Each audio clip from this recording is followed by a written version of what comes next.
Graad 4 langdeling met 'n res. In die vorige video het ons 'n deelsom gedoen waar daar nie 'n res was nie. Kom ons kyk wat gebeur wanneer hy nie perfek indeel nie. 7 gedeel deur 5. Ons volg weer eens ons 4 stappe. Deel, maal, minus, bring af. Eerste deel ons 7 gedeel deur 5. 5 gaan in 7 in, 1 keer. Ons het gedeel. Nou maal ons 1 maal 5 is 5. Trek af 7 minus 5 is 2 en dan bring ons die getal 4 af. En ons herhaal ons proses.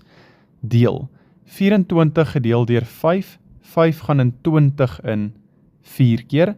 4, so ek het gedeel, dan gaan ons maal. 4 maal 5 is 20. Nou moet ons minus.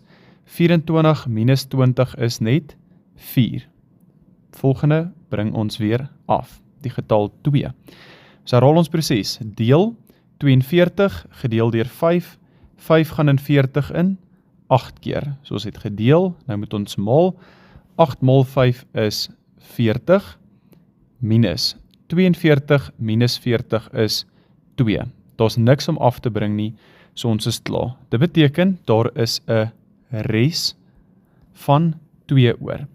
Kom ons toets nou hierdie antwoord. So as ek 148 maal met 5, beteken dit dat ek by die getal 740 behoort uit te kom en daai 2 weer gaan moet byplus om my amptelike antwoord te kry. Kom ons toets dit.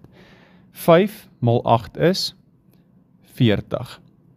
5 maal 4 is 20, plus die 4 is 24, en 5 maal 1 is 5, plus my 2 is 7. 740. Sien jy dat daai 2 kort, en dit is waar daai res 2 vandaan kom. So my amptelike antwoord vir 742 gedeel deur 5 is 148 res 2.